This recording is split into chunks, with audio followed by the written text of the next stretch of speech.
Agora nós vamos entrar nos fundamentos bíblicos sobre a origem da vida. O primeiro capítulo do Gênesis. As origens do mundo e da humanidade, a criação e a queda. No princípio, Deus criou o céu e a terra. Ora, a terra estava vazia e vaga. As trevas cobriam o abismo e um vento de Deus parava sobre as águas. Deus disse: haja luz, e houve luz. Deus viu que a luz era boa e Deus separou a luz e as trevas. Deus chamou a luz dia e as trevas noite. Houve uma tarde e uma manhã, primeiro dia. O primeiro dia é a criação da luz. É aquele dia do Fiat Lux, faça-se a luz. E a luz existiu. Primeiro a matéria, depois, primeiro a energia, depois a matéria. Deus disse: haja um firmamento no meio das águas e que ele separe as águas das águas. E assim se fez. Deus fez o firmamento que separou as águas que estão sob o firmamento das águas que estão acima do firmamento. E Deus chamou ao firmamento céu. Houve uma tarde e uma manhã, segundo dia. No segundo dia, Deus criou uma placa, um teto, chamado céu. Para que serve esta placa? Para separar as águas de cima das águas de baixo. As águas de cima são as águas superiores. Águas do alto céu, bendizei o Senhor. Nós rezamos isto no breviário, num hino retirado do livro de Daniel. Águas do alto céu. O que são águas do alto céu? São essas águas que ficam acima do firmamento. O firmamento é esta placa, este teto. Aqui em cima fica Deus. Aqui embaixo ficam as águas nossas. Na época do dilúvio, o que houve? Os céus se abriram e as águas do alto céu se desceram.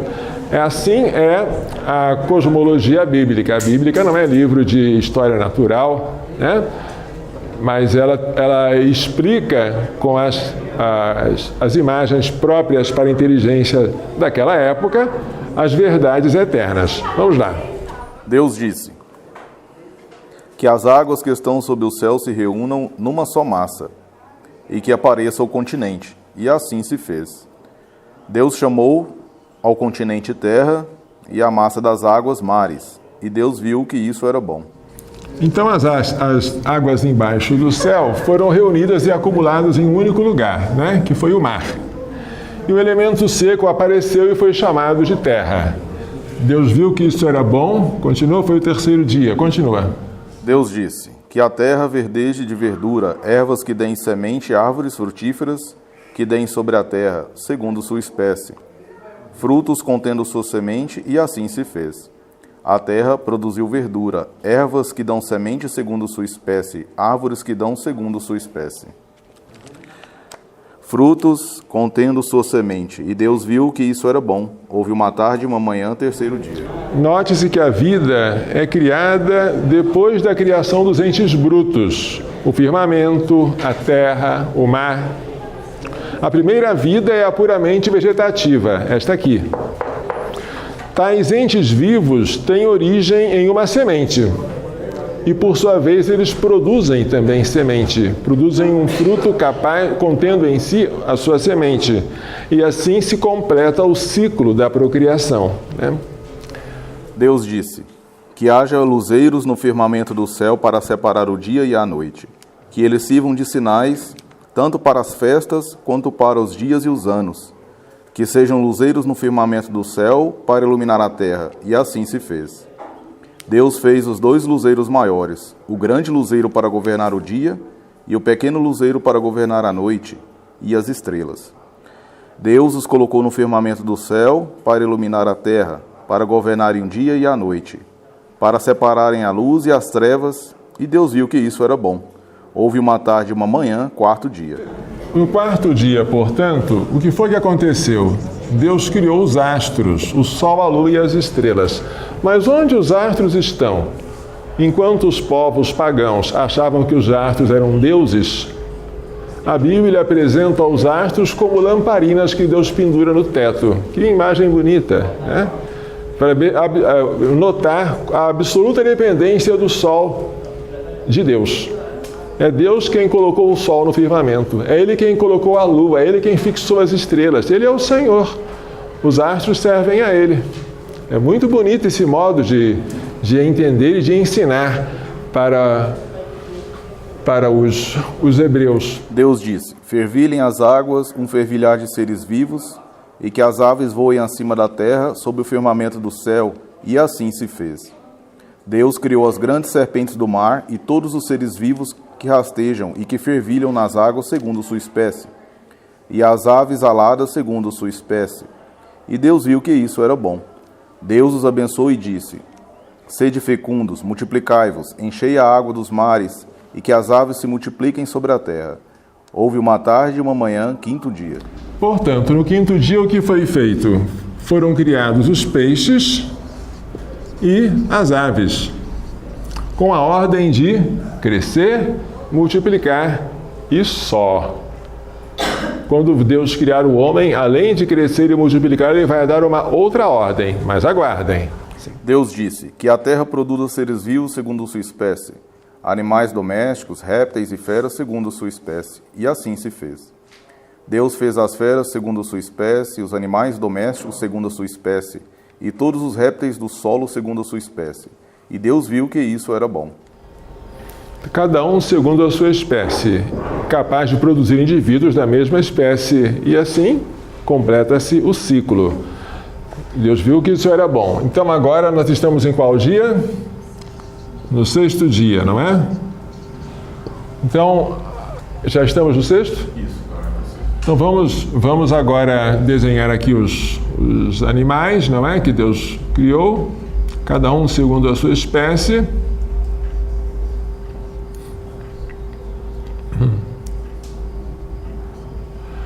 Mas os animais ainda são algo intermediário, não são o cume da criação. O cume vem depois. Deus disse: façamos o homem à nossa imagem, como nossa semelhança. Oi, que bonito, hein? Agora, quando Deus criar o homem, Ele usa o verbo no plural, façamos. Por que será, hein? São João Paulo II explica isso como sendo assim: Deus como que entra em si para buscar o modelo daquilo que Ele vai criar. Deus é único, mas não é sozinho. São três amando num só coração. É a Santíssima Trindade, Pai, Filho e Espírito Santo. E Ele vai criar alguém semelhante a Ele, que não foi feito para ser sozinho, mas para viver em comunidade. Continua. E que eles dominem sobre os peixes do mar, as aves do céu. Que façamos o homem e que eles dominem. Esta é a tradução da Bíblia de Jerusalém.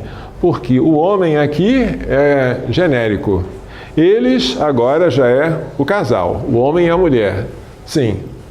Que eles dominem sobre os peixes do mar, as aves do céu, os animais domésticos, todas as feras e todos os répteis que rastejam sobre a terra. Deus criou o homem à sua imagem. A imagem de Deus Ele o criou. Homem e mulher Ele os criou. Que coisa bonita. Ele criou homem e mulher. Então vamos imaginar aqui o sexo masculino e o feminino. Os dois diferentes e complementares. Ótimo. Mas para que Ele criou dois sexos? Vamos descobrir isso, porque não foi à toa, não é? Ele poderia ter criado apenas um indivíduo capaz de produzir outro indivíduo semelhante a ele. Mas Ele criou dois que pudessem produzir um terceiro a partir da sua união. Tá? Continua. Deus os abençoou e lhes disse: sede fecundos, multiplicai-vos, enchei a terra e submetei-a. Dominai sobre os peixes do mar, as aves do céu e todos os animais que rastejam sobre a terra. Sede fecundos, ou então crescei. Multiplicai-vos, enchei a terra e submetei-a. Isso Ele não tinha dito nem para os peixes, nem para os animais, nem para as aves. O homem tem que submeter a terra, porque Ele é o rei da criação. Aqui na terra Ele representa Deus. Então o homem é semelhante de Deus por quê? Porque ele tem o domínio sobre a terra, a semelhança de Deus, que é onipotente, e porque o homem tem nós já vimos isso, tem uma alma espiritual, a semelhança de Deus, que é um puro espírito. Por esta alma ele se assemelha a Deus, porque ele é capaz de entender e querer. Então, assim como Deus é um puro espírito que entende e quer, que tem entendimento e vontade, ele fez alguém semelhante a ele, semelhante por causa da natureza espiritual da sua alma, que serve de princípio de vida. Eu vos dou todas as ervas que dão semente, que estão sobre toda a superfície da terra, e todas as árvores que dão frutos, que dão semente.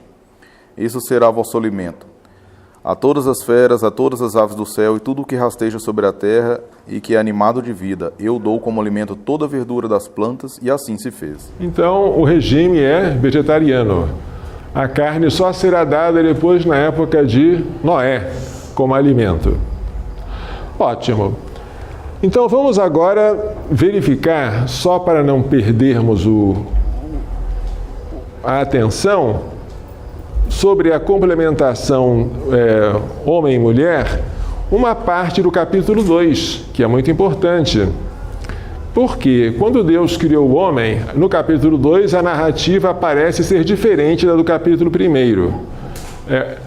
Quando Deus criou o homem, ele o colocou num jardim, mas não encontrou para ele uma auxiliar adequada. Mas Deus disse uma coisa muito interessante e surpreendente.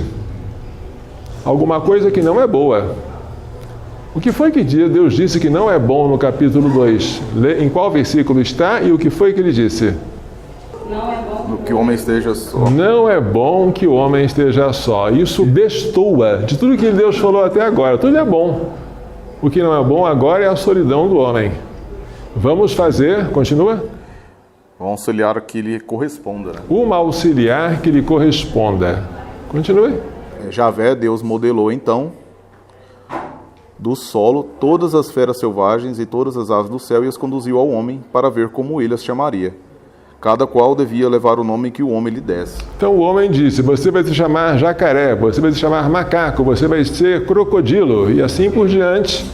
Mas o homem deu nomes a todos os animais, às aves do céu e a todas as feras selvagens, mas para o homem não encontrou auxiliar que lhe correspondesse. Por quê? Os animais são inferiores. Os animais não têm inteligência nem vontade. Não são como ele.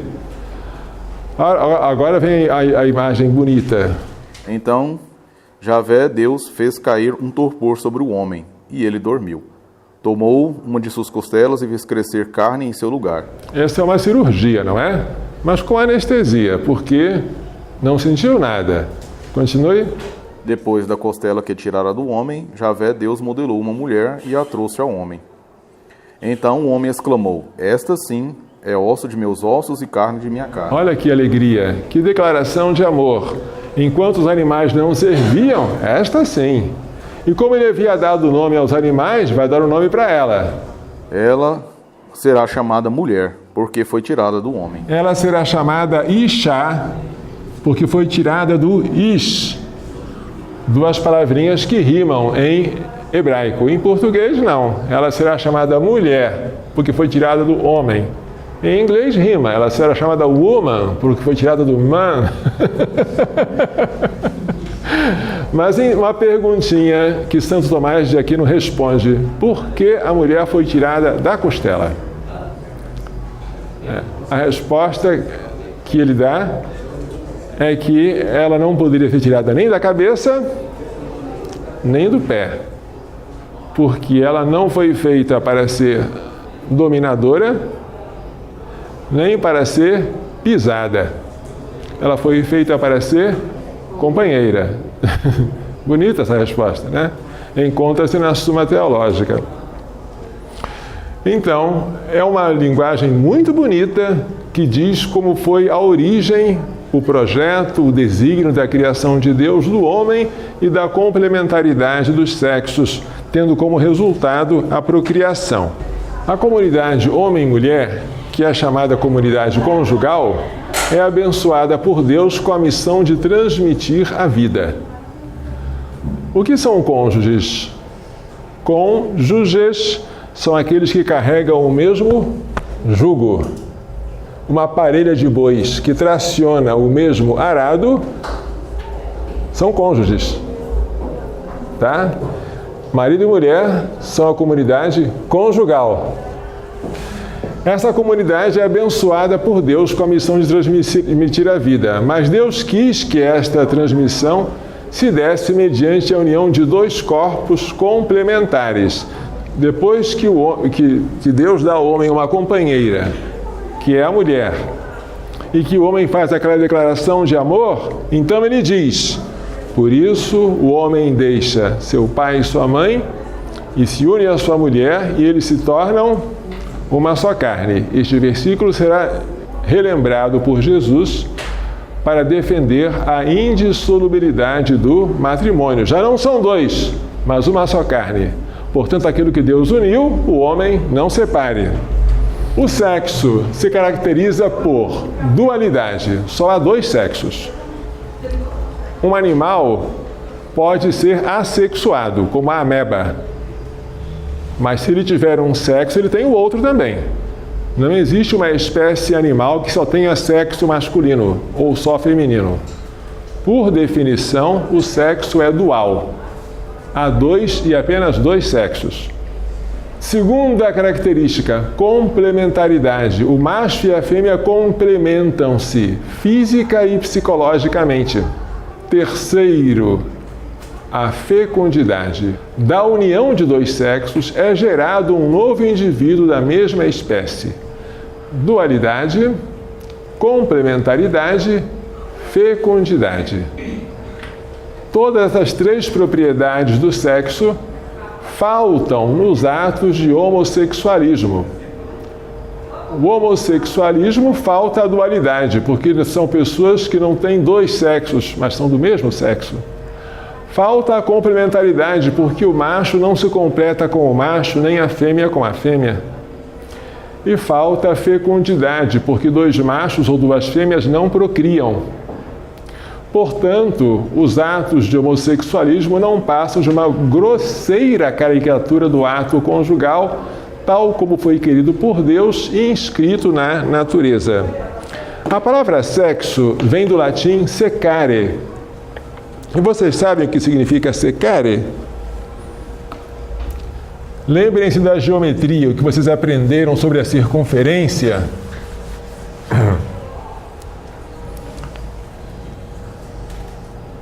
Se isto aqui for uma circunferência, a reta que toca em apenas um ponto da circunferência se chama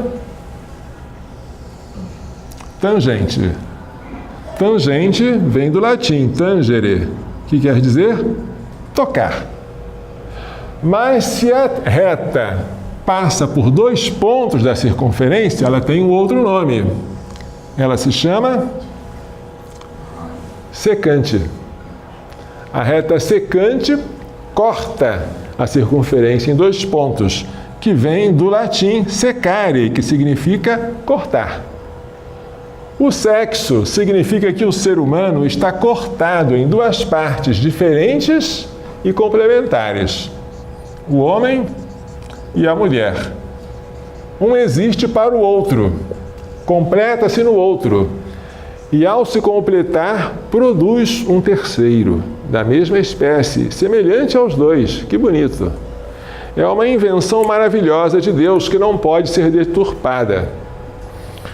A vida humana foi criada num ato de amor de Deus e Deus deseja que ela seja transmitida num ato de amor, que é o ato conjugal ou ato sexual.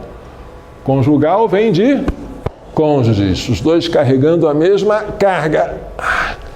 Sexual vem de sexo, que quer dizer que vem de secare, cortar. Os dois são como se fosse uma metade do outro. A vida humana é sagrada e inviolável, diz o quinto mandamento: não matarás. Logo, o ato conjugal em que a vida é gerada também é sagrado. O ato sexual é tão sagrado quanto a vida por ele gerada. Repitam. O ato sexual é tão sagrado quanto a vida por ele gerada. Portanto, o respeito à vida não começa apenas com a concepção. Não, o respeito à vida começa antes. O respeito à vida começa com a virtude da castidade, que é a virtude que regula o instinto da procriação, segundo a razão. Os castos têm um instinto sexual, também chamado instinto procriador ou reprodutor, mas eles sabem regular esse instinto segundo a razão. E esta regulação é a virtude da castidade. Se você quer respeitar a vida, não mate, mas também tome muito cuidado com a castidade. A castidade diz respeito ao 6º mandamento e o homicídio ao 5º mandamento. Os dois estão bem próximos. O matrimônio é uma união perpétua pela qual homem e mulher doam mutuamente seus corpos para se completarem mutuamente, eles se tornam uma só carne, e para gerarem novas vidas humanas. Sede fecundos, multiplicai-vos e enchei a terra. Portanto, o ato conjugal tem 2 significados que nós vamos escrever aqui.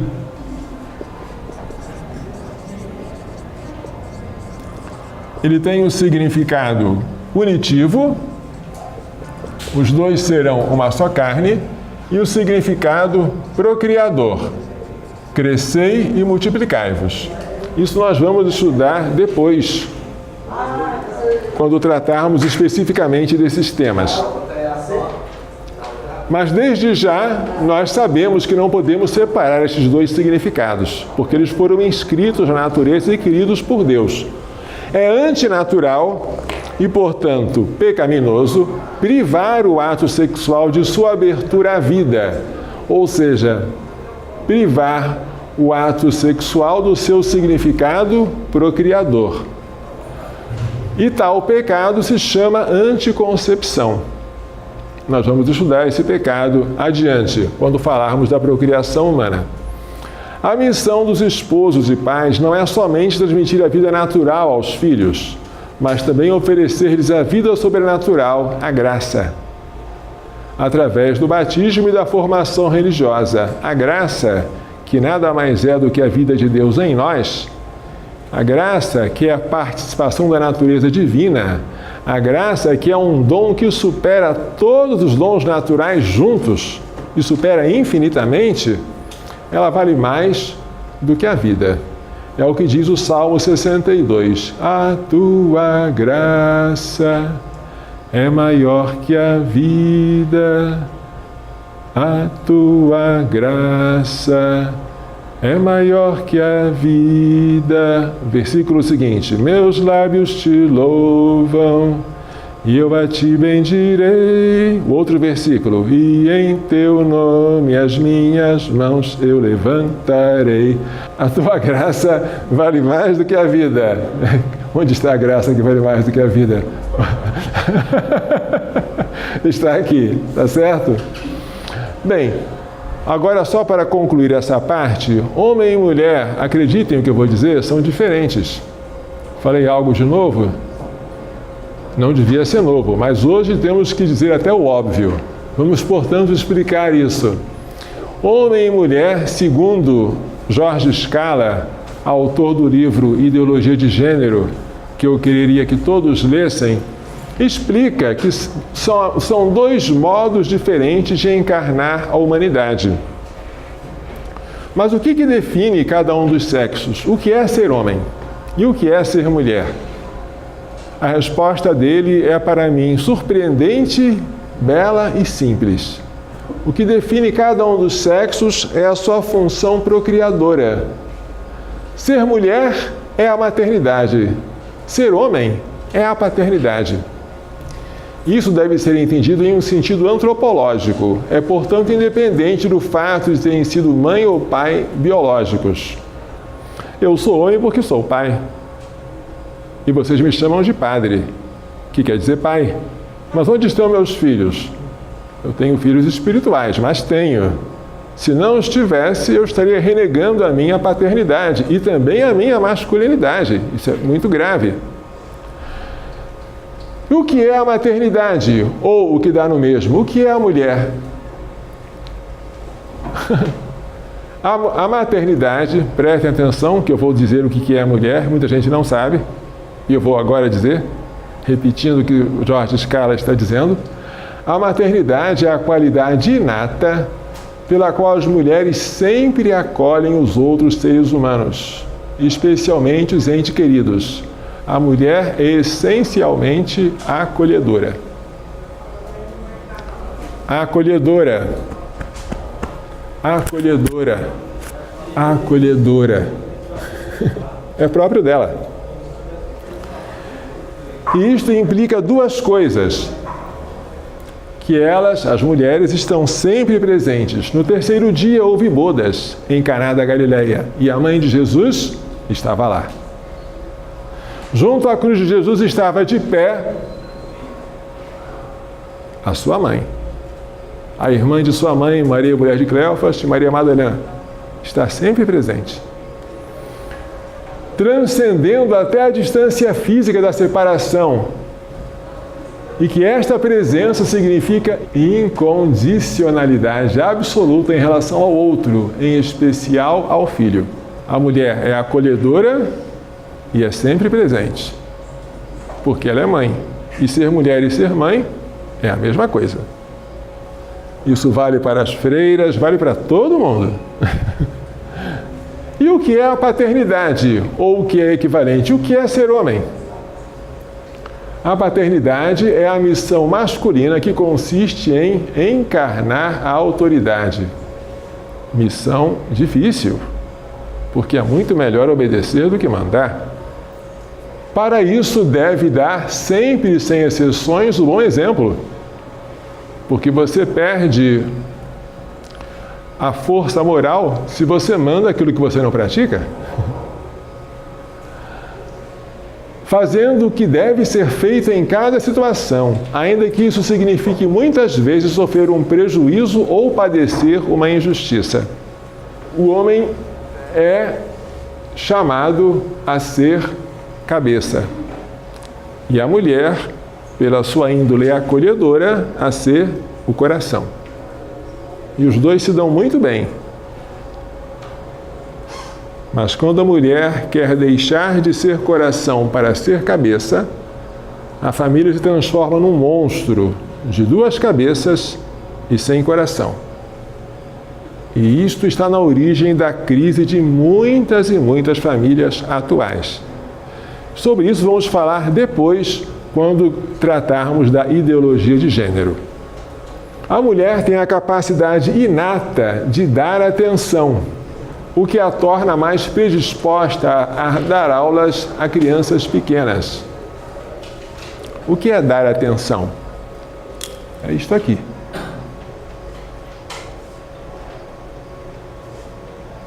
Fixar o olhar no outro e ficar captando aquilo que o outro tem, sem desviar. Esse dom inato permite que várias mulheres falem simultaneamente. Prestem atenção e respondam a cada uma das interlocutoras. Se vocês tiverem 5 mulheres em uma roda conversando entre si, elas têm uma habilidade que os homens não têm, de dar e receber atenção uma das outras, né? Dividindo as cabeças, os olhos, os dedos. Capacidade de dar atenção. Um homem submetido a essa pressão, em pouco tempo começa com enxaqueca. O homem tem maior capacidade de concentração, concentrar-se, o que torna para ele muitas vezes mais fácil a demonstração de um difícil teorema matemático. Com relação à percepção visual, a mulher capta os detalhes, o homem tem uma visão de conjunto. A visão estratégica, a capacidade de síntese, o amor a toda a humanidade, desconsiderando em parte o próximo, a paixão pela coisa pública são atitudes varonis. Não é à toa, nem apenas por coincidência, que os homens costumam, mais do que as mulheres, ocupar os cargos públicos. Não é só por preconceito, não é só por discriminação, como costumam dizer. É algo natural. Ao contrário, a percepção sensível e amorosa de um dos detalhes, o interesse autêntico pelo próximo e o tornar acolhedores os espaços físicos que ocupa são modos femininos de se relacionar com o ambiente. Diante de um fato externo, qualquer que ele seja, um perigo, por exemplo, imagine uma barata. Barata não é perigo. Um rato. Um ladrão. Como é que um homem reage e como uma mulher reage? A mulher reage de forma integrada, isto é, capta-o simultaneamente com a sua inteligência, a sua vontade e os seus afetos. O homem reage primeiramente de forma racional, colocando os sentimentos e a vontade como que entre parênteses. Isto lhe possibilita analisar com frieza fatos comoventes, sem que isso signifique insensibilidade. O homem sente? Sente, mas ele tem uma capacidade inata, não é mérito dele, de inicialmente encarar as coisas colocando o sentimento entre parênteses. Esta frieza inicial capacita o homem a tomar decisões acertadas, porque a emoção não é boa conselheira. E você conseguir decidir sem ser dominado pela emoção é a qualidade exigida para um líder. O homem naturalmente é um líder. E isso não depende de você querer ou não querer. Isso é natural. E você vai ser julgado por Deus como líder que você foi ou não foi. E é um julgamento que assusta, porque o líder tem que responder por si e pelos outros. Veja, isso aqui é só uma amostra grátis da diferenciação entre os sexos. Estamos falando aqui da parte construtiva. Quando nós falarmos depois sobre a ideologia de gênero, vamos falar o que se nega de tudo isso, mas isso já é uma patologia. Isso é uma doença. É bom que vocês conheçam a saúde primeiro, para depois aprenderem a doença e como se cura a doença. Ótimo. Encerramos essa parte aqui sobre a vida.